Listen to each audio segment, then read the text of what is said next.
Good morning students. आज हम लोग जो सीखने जा रहे हैं क्लास 12th का पहला चैप्टर जिसका नाम है इलेक्ट्रोस्टैट्स।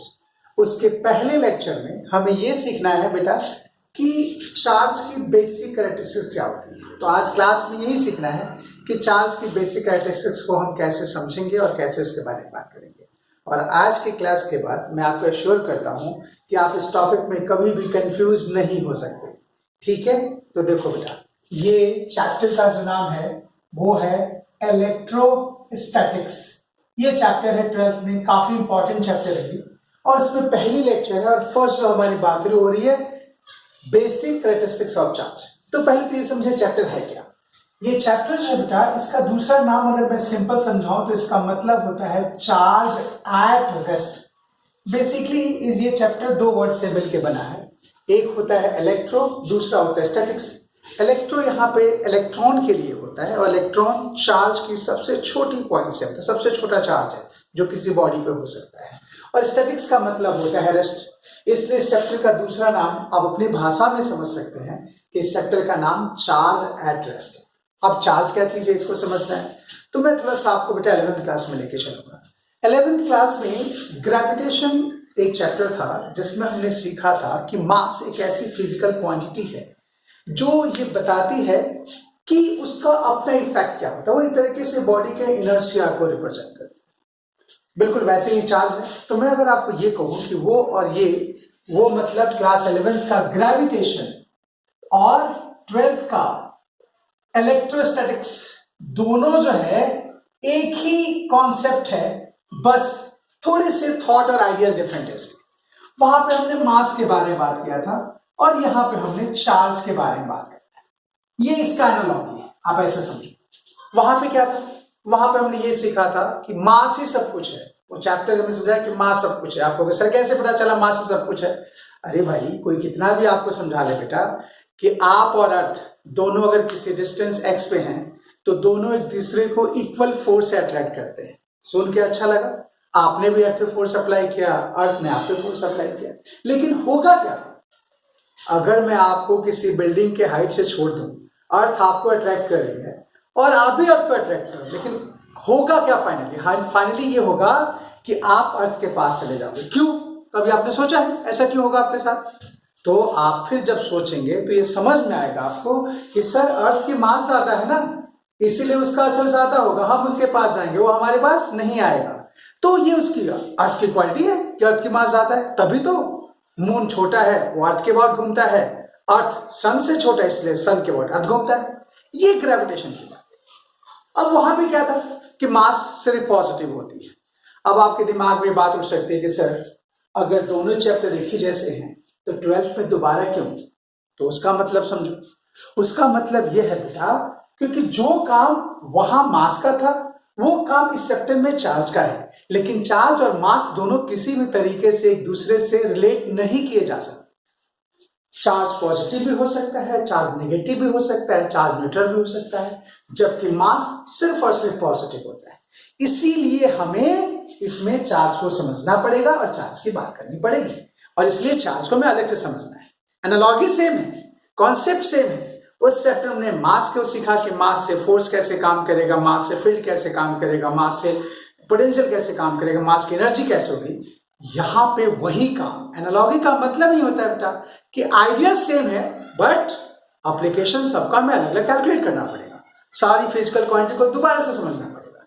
इसीलिए हम यहाँ पे अगर इस चैप्टर में कुछ समझना है तो चार्ज को समझना है, और चार्ज को समझने के लिए उसके बेसिक कैरेक्टरिस्टिक्स को समझना है। इसलिए मैंने आज का जो टॉपिक उठाया है, वो टॉपिक जो हमने लिया वो लिखा बेसिक कैरेक्टरिस्टिक्स ऑफ चार्ज।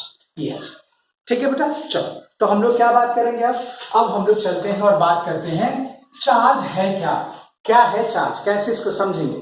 तो हम ये कहेंगे चार्ज का मतलब होता है बेटा, इसको अगर डिफाइन करना हो, it is a physical quantity.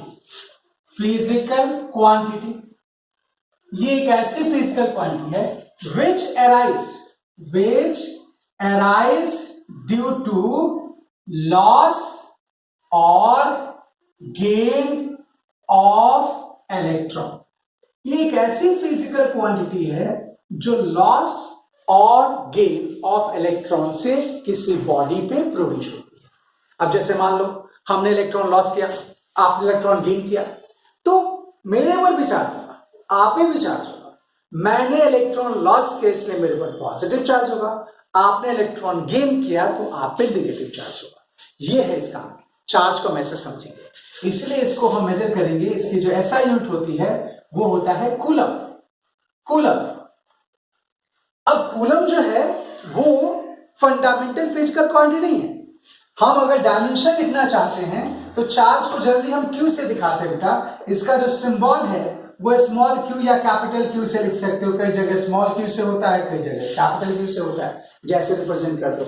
और हम ये कहेंगे अगर डायमेंशन निकालना है इसका, डायमेंशन, क्योंकि ये फिजिकल क्वांटिटी नहीं है, तो डायमेंशन ऑफ चार्ज जो लिखना होगा हमें, वो हम लिखेंगे A एम्पियर इंटू टाइम, क्योंकि चार्ज फंडामेंटल फिजिकल क्वांटिटी नहीं है। ठीक है ना, ये इसका मतलब है। अब ये देखिए सर, इसका ये कूलम जो है बेटा बड़ी यूनिट्स है, इसको हम और भी कुछ अलग अलग यूनिट्स की बात कर सकते हैं, उसको हम कहते हैं अदर यूनिट्स। अब वो क्या है बेटा, इसमें लिख सकते हैं जैसे 1 मिली कूलम, मिली को स्मॉल m से रिप्रेजेंट करते हैं, ये होता है 10 की पावर -3 कूलम, ये छोटे यूनिट्स हैं। दूसरा होता है 1 माइक्रो कूलम, 10 की पावर -6 कूलम। फिर होता है 1 नैनो कूलम, 10 की पावर -9 कूलम। फिर होता है 1 पिको कूलम, 10 की पावर -12 कूलम। ये है चार्ज के बारे में इंफॉर्मेशन कि चार्ज क्या है। लेकिन हमारी जो मेन आज की जो क्लास है वो ये है कि हम ये समझे कि इसकी बेसिक कैरेक्टरिस्टिक्स क्या है। अब आपको लग रहा है कि सर ने कई बार बेसिक बेसिक बेसिक क्या है, बेसिक समझाने की कोशिश करते हैं। जरा बेटा बताओ आपको बेसिक क्या होता है। आप जब घर से निकलते हो, कहीं भी घूमने के लिए जाते हो बेटा, तो मम्मी कहती है बेटा कपड़े पहन लो अच्छे से, शूज अच्छे से पहन लो, सब याद दिलाती है बेटा, देखो बाल ठीक से ठीक कर लो। ये सब एक क्वालिटी है जो आपके लिए चाहिए, सारे पार्ट है। लेकिन सोचो जैसे आप घर से बाहर निकलते हो, जैसे ही आप घर से बाहर निकलते हो, मम्मी कहती है बेटा जा रहा है ना घूमने के लिए, सांस लेते हुए जा रहा है। आप भूखोगे, कहोगे क्या मम्मी, ये कोई बात होती है क्या? बिल्कुल सही, जो आपने कहा ना, ये कोई बात होती है क्या, इसी को कहते हैं बेसिक्स। आप इनडायरेक्टली मम्मी को ये श्योर करना चाहते हो कि मम्मी सांस तो मैं लूंगा ही। वही फिजिक्स में है कि भाई जहां चार्ज होगी वहां पे इसकी बेसिक कैरेक्टरिस्टिक्स होगी, और वो कोई आपको याद नहीं दिलाएगा। और आज के बाद आप जब भी चार्ज की बात करेंगे, आपको बैकअप द ब्रेन होना चाहिए कि सर ये चीजें तो फिक्स है क्योंकि ये इसकी बेसिक्स, ये कॉन्सेप्ट, इसको हम बेसिक्स कहते हैं। इसलिए आज की टॉपिक है बेसिक कैरेक्टरिस्टिक्स ऑफ चार्ज, जो जब जब चार्ज की बात होगी, मैं कहूं या कोई कहे, आप सोचे या कुछ भी करें, लेकिन वो हमेशा फॉलो होगा, उसको हम कहते हैं बेसिक कैरेक्टरिस्टिक्स। ठीक है, तो चलिए हम लोग जो है, आप इसको जरा नोट डाउन कर लीजिए सबको, ठीक है ना, कि भाई चार्ज क्या है, कैसे इसकी यूनिट्स को रिप्रेजेंट करते हैं, डायमेंशन कैसे इसको लिखते हैं, कैसे इसकी अदर यूनिट्स होती है, और फिर हम लोग बात करते हैं बेसिक कैरेक्टरिस्टिक्स ऑफ चार्ज। ठीक है, यहां अब जो है हमारी बात है कि बेसिक कैरेक्टरिस्टिक्स को कैसे रिप्रेजेंट करें। ठीक है, यहां देखो बच्चे, सामने बोर्ड पे नजर रखो, basic characteristics, basic characteristics of charge, ये होता है बेटा, सबसे पहला है quantization of electric charge, quantization of electric charge, of electric charge. अब आपके दिमाग में कि सर क्वांटाइजेशन का मतलब क्या है? बेटा सब्जेक्ट आपके आसपास है, फिजिक्स का मतलब होता है physical information about the physical world, तो बिल्कुल घबराने का नहीं। आप जरा खुद सोच के देखो कि सपोज करो मेरे पास 5 रुपए हैं और 5 रुपीज का कॉइन है, एक आपको दोस्त आपके पास है 1-1 रुपए के 5 कॉइन, लेकिन आपके दोस्त के पास है 50-50 पैसे के 10 कॉइन। अब क्वांटाइजेशन क्या कहता है? क्वांटाइजेशन का मतलब जब हम आम लाइफ में कहते हैं ना एक दूसरे से, यार ऐसे थोड़ी होता है या ये थोड़ी चलता है, दिस इज कॉल्ड क्वांटाइजेशन। जो आपका वर्ड है ना, ये नहीं चलता भाई, कैसे, चलो हम बाहर आते हैं, दुनिया में चलते हैं। हम एक दुकान पर जाते हैं, मुझे सपोज करो एक चॉकलेट टॉफी पसंद है, मैंने 5 का नोट दिया, मुझे दुकानदार कहेगा लो भैया लीजिए, या आपका ऐसे, आपने उसको 5 रुपए 1-1 के सिक्के दिए, वो भी लेके कहेगा ये लो बच्चा। लेकिन अगर आपके दोस्त ने टॉफी ली और जैसे उसने 50-50 पैसे के 10 कॉइन रखे, क्या बोलेगा दुकानदार? बेटा ये नहीं चलता, या साहब ये नहीं चलता। सोचो, क्वांटिटी उसकी सेम है बट अलाउड नहीं है। This is called quantization. Quantization का मतलब ये होता है कि भाई चार्ज के केस में यही चलेगा और कुछ नहीं चल सकता। और वो ये समझा रहा है कि पहला, it state that the amount of charge transfer from one body to another body is always integral multiple of charge of electron। ये है आपका quantization of charge. Quantization of charge हमें समझा रहा है कि Q is equal to N into E होगा। N जो है वो है नंबर ऑफ इलेक्ट्रॉन और ये N बिलोंग्स टू I होगा। इसका मतलब होता है कि N की वैल्यू हमेशा इंटीजर में होगी। 1 होगा, 2 होगा, 3 होगा, 4 होगा, 4.5 नहीं होगा, 1.2 नहीं होगा। आप एक बॉडी से दूसरे बॉडी को जो आप ट्रांसफर करना चाहते हैं उसको 1 इलेक्ट्रॉन दे सकते हैं, 2 इलेक्ट्रॉन दे सकते हैं, 3 दे सकते हैं, फ्रैक्शन में नहीं दे सकते, ये इसका मतलब है। और ई को हम कहते हैं चार्ज ऑफ इलेक्ट्रॉन। और चार्ज ऑफ इलेक्ट्रॉन आपने केमिस्ट्री पढ़ा होगा या आपको पता भी होगा, नहीं है तो मैं लिख दे रहा हूं कि एक इलेक्ट्रॉन पे जो चार्ज होता है उसकी वैल्यू होती है 1.6 10⁻⁻19 कूलम। तो देखो, एक तो ये कॉन्सेप्ट है कि जब भी हम चार्ज ट्रांसफर करेंगे वो हमेशा इंटीग्रल मल्टीपल ऑफ इलेक्ट्रॉन। बिल्कुल सही बात है। बट इसका दूसरा पहलू जरा सोचो। इसका मतलब आप इनडायरेक्टली ये भी तो कहना चाहते हो कि जब भी हम किसी बॉडी को चार्ज देंगे कम से कम 1 इलेक्ट्रॉन तो देना ही पड़ेगा आपको, क्योंकि उससे कम तो आप दे नहीं सकते हो। या तो 2 तो 1 इलेक्ट्रॉन दो वरना मत दो। भाई आप अगर 50 पैसा भिखारी को भी दोगे वो भी कहेगा भैया ये नहीं चाहिए, 1 का सिक्का दो। अगर आपने भिखारी को दिया ना 4.5 रुपए, क्या करेगा वो? 50 पैसे वापस दे देगा, कहेगा भाई ये नहीं चलता, 4 ही में लेके जाऊंगा। ये है क्वांटाइजेशन। ये समझना है क्वांटाइजेशन का ही मतलब। यानी कि आपको भिखारी को भी कम से कम 1 रुपया देना पड़ेगा, वो अगर एक्सेप्ट करेगा तो, वरना एक्सेप्ट नहीं करेगा। Less than 1 is not allowed. तो इसका दूसरा भी मतलब ये, अगर दूसरे मतलब से देखें तो इसको हम ये कह सकते हैं कि ये हमें समझाने की कोशिश कर रहा है कि किसी बॉडी पे जो कम से कम चार्ज होगा वो 1 इलेक्ट्रॉन के बराबर होगा। ये इसका मतलब है। ठीक, अब आप इसको नोट कर लेंगे, पहला ये कॉन्सेप्ट, फिर दूसरा मैं इसका मतलब समझा दूंगा। इसी क्वांटाइजेशन को अगर आप सिंपल बात में समझें तो आप इस तरह से समझ सकते हैं कि भाई किसी बॉडी को अगर हमने चार्ज दिया तो इसका मतलब, मैं चाहूंगा इसको आप नोट करके लिखें। इट ऑल्सो स्टेट दैट हमें यह भी समझा है that the minimum amount of charge on any body is equal to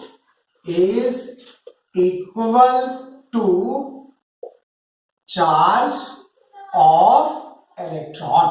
कम से कम आपको 1 इलेक्ट्रॉन देना पड़ेगा उसको, यानी कि उस बॉडी पे जो कम से कम चार्ज होगी वो 1 इलेक्ट्रॉन के बराबर होगी। अब क्वेश्चन कैसे बनते हैं बेटा? कहीं पे नंबर दे रखा होगा तो चार्ज निकालना होगा, कहीं पे चार्ज दे रखा होगा तो नंबर निकालना होगा। अब मैं 2 एग्जांपल आपको समझा रहा हूं जिससे आप क्वांटाइजेशन को बड़े आराम से समझ सकते हैं, अपने स्कूल में इसका जवाब भी दे सकते हैं। ठीक है, यहां सबसे पहली बात जो है वो ये है, पहले आप इसको लिख लीजिए आराम से, ठीक है ना? एंड आई होप कि आपने साथ साथ नोट भी किया होगा। ठीक है, चलो यहां तो अब हम 2 क्वेश्चन आपको समझा रहे हैं जिसको आपको समझना है। पहला क्वेश्चन कैसा है?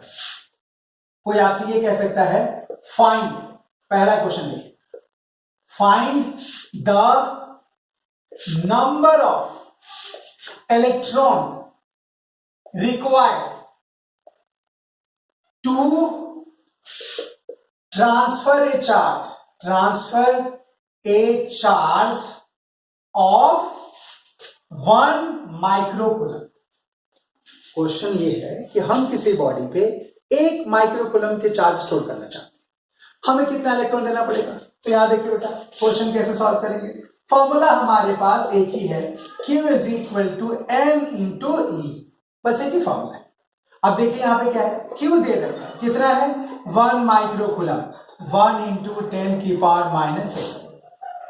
ई हमें पता है, ई की वैल्यू 1.6 10 की पावर माइनस 19 कूलम।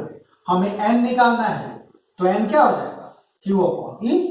अब रख दो इसकी वैल्यू को, एन इज इक्वल टू ये हो जाएगा 1 इंटू 10 की पावर माइनस 6 डिवाइड बाई 1.6 10 की पावर माइनस 19। जब इसको सॉल्व करेंगे बेटा, डिवाइड करेंगे, तो ये हो जाएगा n इज इक्वल टू 6.25 10 की पावर 12। नंबर की कोई यूनिट्स नहीं होती है, इसलिए इसका यूनिट नहीं लिखना होता, ये ध्यान रखेंगे। और साथ में अब आपके दिमाग में फिर आइडिया होगा, मिसकॉन्सेप्ट आ जाएगा अपने आप ही, कह रहे सर तो अभी कह रहे थे कि कभी भी वैल्यू फ्रैक्शन में होगी नहीं, बट सर ने यहाँ पे क्या लिख दिया 6.25। नहीं बेटा, ठीक से देखो, 6.25 इंटू 10 की पावर 12 है वो, अगर हम उसमें से 2 पावर इधर रख लें तो ये 625 हो जाएगा, यानी कि ये फ्रैक्शन में नहीं है, ये इंटीजर में है। लेकिन साइंटिफिक नोटेशन जो है फिजिक्स में बहुत इंपॉर्टेंट है कि एक डेसिमल के बाद नंबर लगाना चाहिए, एक नंबर के बाद डेसिमल लगाना चाहिए, इसलिए हमें रिप्रेजेंट करना पड़ेगा, ठीक, इसलिए फ्रैक्शन में नहीं है। तो एक इस तरह के क्वेश्चन हो गए जिसमें आपको कैलकुलेट करना होगा, तो ये ध्यान रखना है कि ये फ्रैक्शन में नहीं है, ये बहुत सारे बच्चे गलती करते हैं, तो ये भी दिमाग में कि नहीं ये फ्रैक्शन में नहीं है। एक इस तरह के क्वेश्चन हो गए। दूसरा मैं आपको एग्जांपल समझा दूं जिसमें हमें नंबर ऑफ इलेक्ट्रॉन दे रखा होगा और फिर आपको चार्ज कैलकुलेट करना होगा, ठीक है। तो चलिए इसको एक बार ध्यान से देख लीजिए, ठीक है। चलो अगली कंडीशन जो है वो है जिसमें हम इस बार नंबर दे रखा होगा, नंबर ऑफ इलेक्ट्रॉन। यहां देखो क्वेश्चन सेकेंड, उसमें क्या होगा, find the amount of charge due to transfer of 5 million electron. लो जी, अब इसमें देखो क्या है, हमने एक बॉडी से दूसरे बॉडी को 5 मिलियन इलेक्ट्रॉन दे दिया। अब आपको बताना है कि उस 5 मिलियन इलेक्ट्रॉन के ट्रांसफर करने की वजह से उस बॉडी पे कितना चार्ज होगा। तो हम ये कह सकते हैं, यहाँ पे फॉर्मूला वही है, Q इज इक्वल टू क्या होता है N इंटू ई, और N यहाँ पे दे रखा है बेटा, N की वैल्यू है 1.6 5 मिलियन, यानी कि 5 इंटू 10 की पावर 6। E जो होता है 1.6 10 की power minus 19। Q is equal to n e, multiply कर दो 5 इंटू 1.6 10 की पावर 6 इंटू 10 की पावर माइनस 19। इसको सॉल्व करेंगे 8 इंटू 10 की पावर माइनस 13, इतना कूलम। इसको भी कोशिश करना है आपको कि थोड़ा और बेटर तरीके से रिप्रेजेंट करें, यानी कि इसको ले सकते हैं 0.8 पीको कूलम, ठीक। तो 2 एग्जाम्पल हमने देखा, पहले में क्या था, चार्ज दे रखा था, नंबर निकालना। यहां पे देखो हमने यूनिट्स लिखा है, क्योंकि यहां पे चार्ज है, चार्ज की तो यूनिट्स होती है, तो उधर नहीं लिखा, उधर नहीं लिखना, इधर लिखना है। तो हमें ध्यान रखना है कि इस एग्जांपल में हमने ये देखा कि अगर हमारे पास नंबर ऑफ इलेक्ट्रॉन दे रखा हो तो हम अमाउंट ऑफ चार्ज कैसे कैलकुलेट करेंगे। ये था पहला बेसिक कैरेक्टरिस्टिक्स, फोर्स जो बात करेंगे। सेकेंड वन ध्यान से देखेंगे बेटा, ठीक है, पहले इसको लिख लीजिए। यहां अगली जो कंडीशन है उसमें हम बात करेंगे जिसके अंदर दूसरी इसकी कैरेक्टरिस्टिक्स क्या है, conservation of charge, conservation of electric charge. अब यहां भी बच्चे जल्दीबाजी में क्या करते हैं बेटा कि 9th क्लास से जो पढ़ते हुए आ रहे हैं principle of conservation of energy, उसी को उठा के लिख देते हैं। नहीं, प्रिंसिपल ऑफ कंजर्वेशन एनर्जी कुछ और थी। शुरू की फर्स्ट लाइन दोनों में सेम हो सकता है, लेकिन लास्ट लाइन तो बिल्कुल अलग है। हमने कंजर्वेशन ऑफ एनर्जी में सीखा था कि energy can neither be create nor be destroy, it can transfer one form to another form. ये एनर्जी की बात है। चार्ज का कोई दूसरा फॉर्म नहीं होता। चार्ज को हम सिर्फ एक बॉडी से दूसरे बॉडी में दे सकते हैं, फॉर्म में नहीं। इसलिए ध्यान रखना है स्टेटमेंट खास करके। यहां देखो, it state that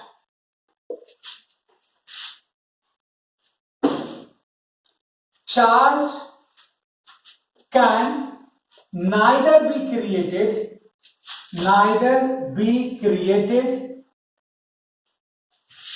nor be destroyed. It can only transfer from one body to another body.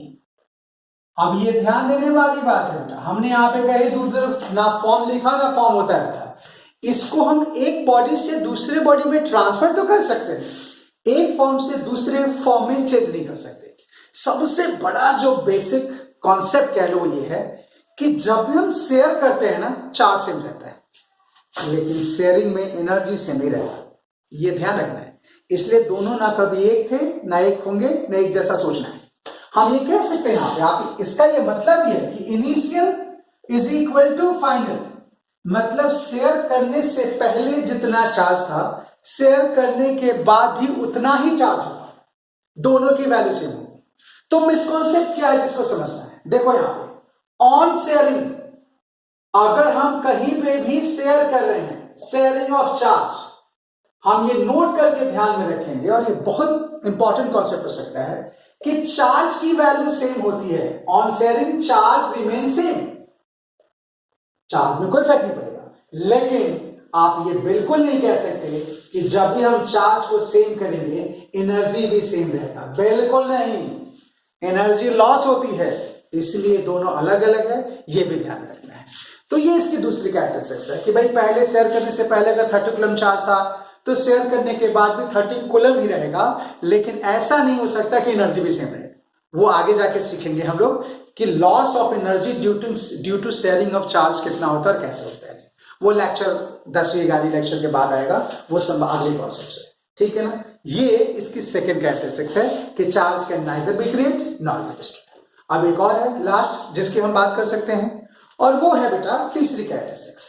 चलो इसको देखो और जल्दी से लिख लो इसको बेटा। चलिए, तीसरी जो चीज है वो चार्ज स्केलर क्वांटिटी है। अब आप कहोगे सर स्केलर है तो ये नेगेटिव पॉजिटिव क्यों है? ये तो इसकी खासियत है, ये वेक्टर नहीं है और चार्ज को वेक्टर के तरीके से ट्रीट भी नहीं करना।